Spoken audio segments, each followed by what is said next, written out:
Welcome, everyone. I'm Dr. Brett Brimhall. I'm a chiropractor here in the Phoenix area. You have been invited to what we call Wellness Wednesday.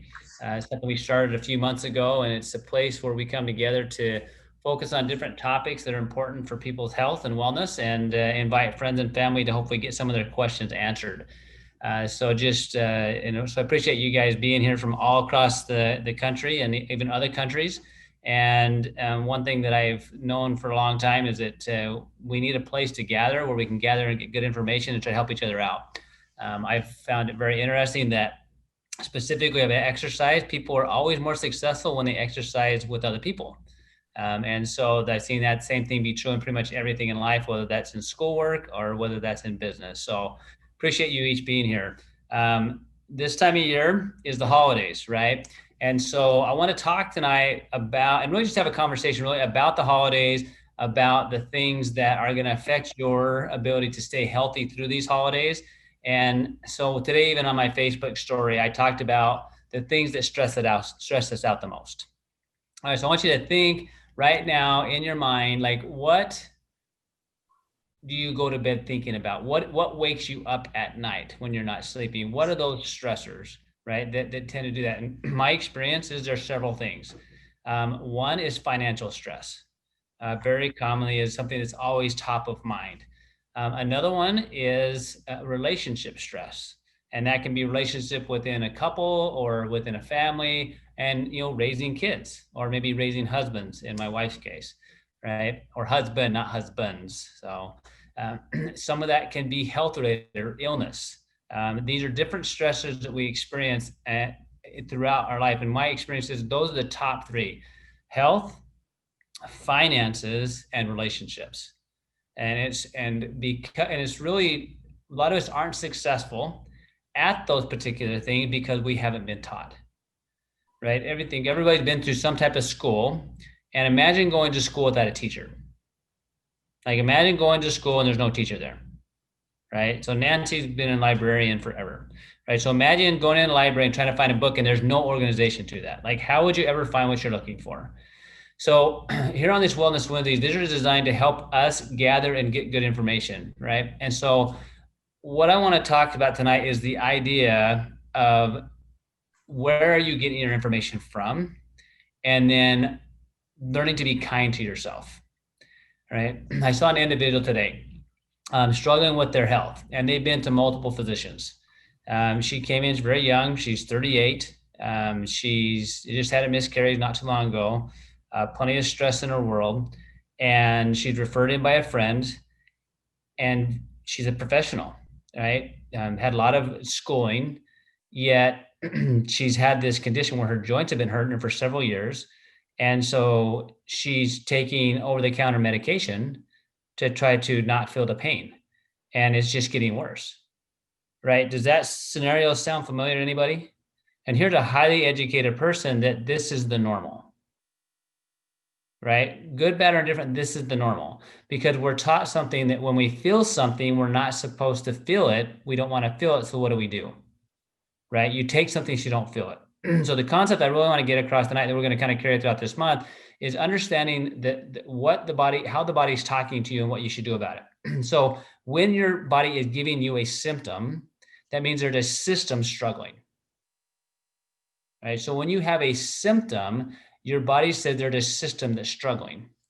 So for instance, right, this individual is having pain. She's having pain in her joint. She has migraines 2 to 3 times a week. She has headaches every single day.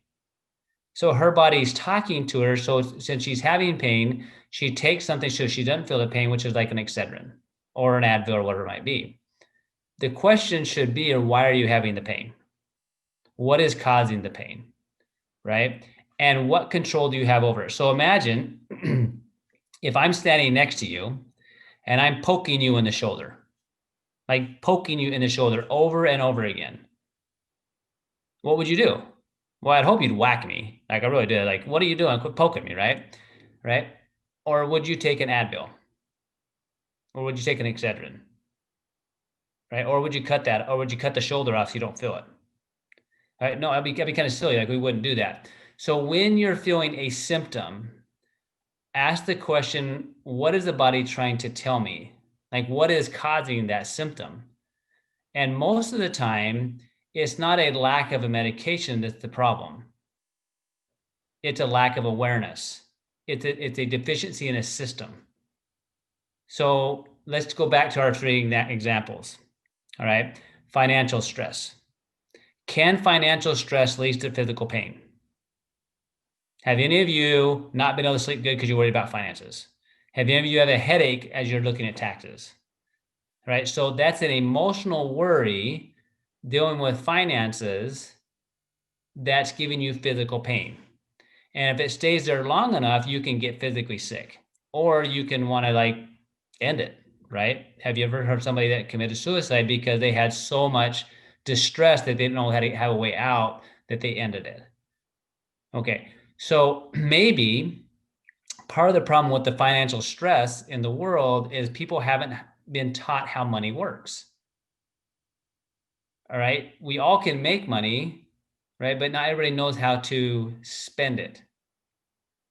So I'm going to ask you a question. You don't have to answer this, but when was the last time you looked at your bank account? All right. Most people, hopefully they're looking at it daily, right? And they're paying attention and they're auditing what they're spending. Hopefully, but guess what? Most people don't know that.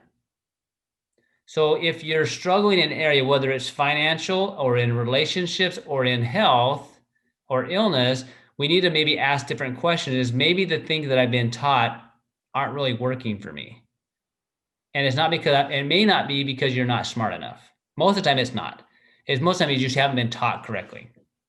So I'm going to recommend as your first tool is that you are nice to yourself, right? So if there's something going on in your world that you're struggling with, instead of the first thing being mean to yourself, is you picture, if this is a close friend of you sharing with you about these problems they're having, whatever that might be, financial problems, health problems, whatever, is you talk to them talk to yourself the way you talk to them.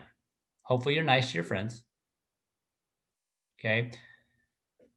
And then look for solutions based upon people that are successful at that particular thing. Because I know some amazing people that are really, really, really good with money, but I would not talk to them about relationships.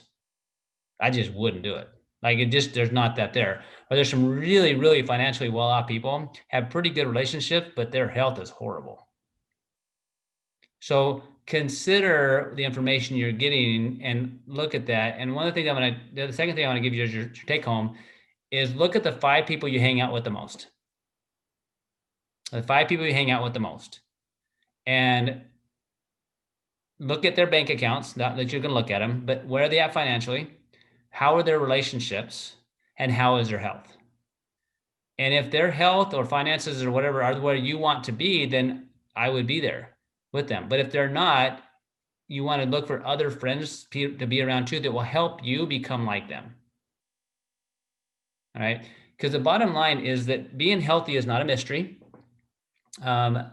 Developing intelligence when it comes to emotional intelligence and finances is not a mystery. There's plenty of information out there. It's learning to develop the skills and habits to get there. All right. So I chose to start this month having this kind of conversation because this time of year, we tend to be more worried about finances than we normally are because of Christmas and other things like that. People trying to do that. We tend to also be a little more around people maybe we don't always hang out with because they're family and we kind of have to. Not me, but other people, right? That maybe they're stressed about it.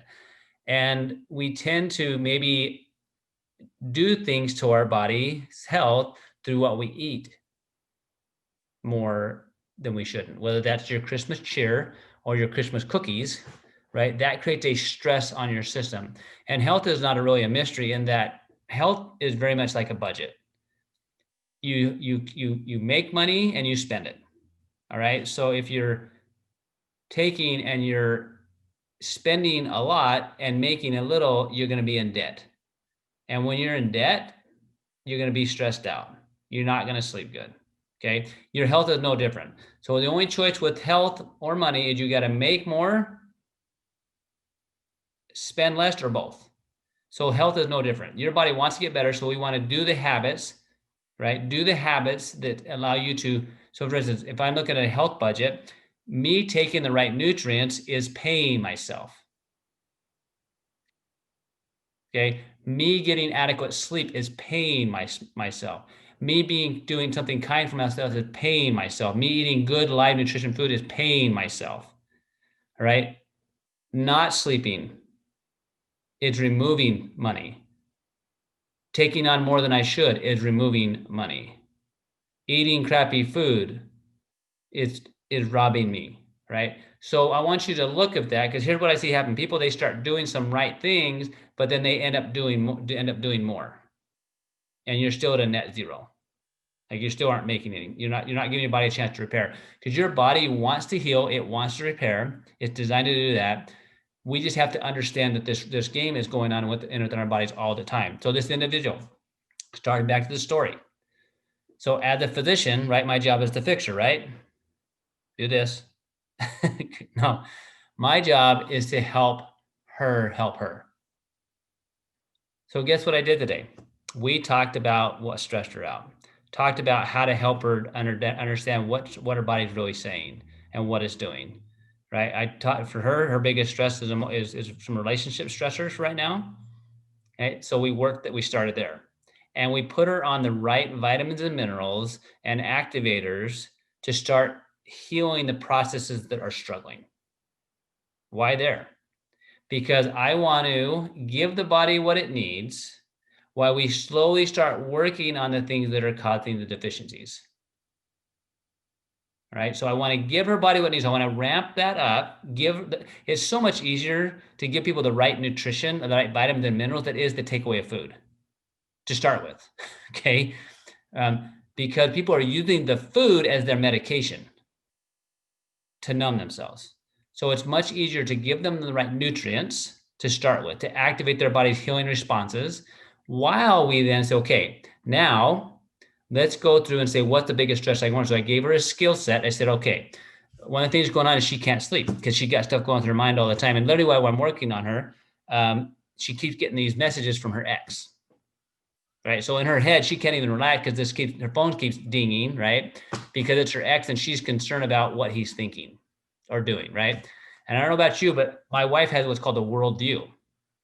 The worldview is you start here and you're in China in half a second, right? So for instance, my wife one time and I, we were writing a letter to my son who's getting ready to go. He's a senior in high school, getting ready to go on a church activity where he's going to be gone for 3 days, right? So 3 days, he'll see the kid again, right? We're supposed to write him a letter that's just kind of a, hey, we love you. You'll be awesome. It's just kind of a trek thing. Well, my letter is, hey, buddy, like, you're going to come against some hard things. You got to push this wagon up the hill, like, be a leader, step up, do your part, right? My letter to my wife's crying as he walks in. Okay. And this was what I call the worldview. She goes, my son's like, why are you crying? Well, I said, well, you're going away for 3 days. You're going to come back. You're going to graduate high school. You're going to go on a mission. You're going to come home and you're going to get married. And what if she doesn't like me? So I don't even know how she got there. Like but that's the worldview. So what we have is our brain is 99% of what our brain makes up doesn't come to pass. So for her homework was this, is to write down what's going on inside her head every night through a journal and to set it on her Bible. To turn that stress over to God, right? To write that out so it's not stuck in her head. Okay. And that was a skill set. So what physician does that? Well, that's me. That's what I do. Okay. So very simple, I gave her something she could immediately start doing so that we could start changing that cycle. Okay. So I want you to think about that for yourself. So if you're at a place now where, hey, you're feeling really good or you're not so much, say, okay, what's the one stressor that I could do and focus on that and I could remove that or lessen it. Start there. And if you're not taking your right activators or your right nutrition, you're not sure what to take, start there by putting the right stuff in and ask somebody that invited you here and they can give you some couple ideas of what to do, right? Because that's a simple, easy thing. If you don't gas up your car, it's not going to run. Right? So start there. Okay. Those couple simple techniques for this lady, if she never comes back, which she will, because there's a lot more working to do, she'll be better now than she's ever been in years. Because here's the reality. If I didn't say what I said and she stays taking the over-the-counter medication she's on, her kidneys will shut down in a couple of years. Or she'll be on a worse medication that can lead to all sorts of things. So what we're doing with this Wellness Wednesday, guys, is to help people understand and learn how to help themselves. So I'm so grateful that you're here. Grateful that you're here. Because what I've noticed here is most everybody on here are women. And this is what I truly believe. If you help a mom, you change the family. If you help a guy, you help a guy. It just is what it is. Okay. So I'm grateful you're here because I know this information, if you'll pass those couple of those simple techniques and tools down, then there's gonna be a lot of people that don't end up in my office because they've been taught a skill set. But unless she does that skill set, unless she takes her nutrients consistently, right? Unless she creates journaling as a habit, she'll stay in the same cycle. Okay. Because your body and your brain have a tone. So whatever you do, good, bad, or indifferent, becomes a habit. So what we're doing, help her change her habits. We change the tone of the brain and changes the habit. And for some of us, we've had kind of maybe some not so good habits for a few decades, right? And that's okay. So you start where you are. Okay.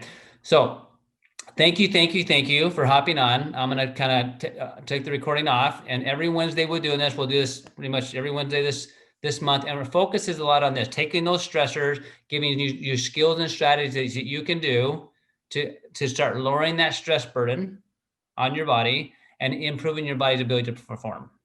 Okay. And please invite your friends and family. That's what we want. We want more people having these tools and strategies. Okay.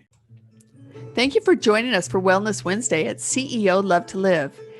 Remember to hit the subscribe, the like, and that bell. Be well, get well, and stay well.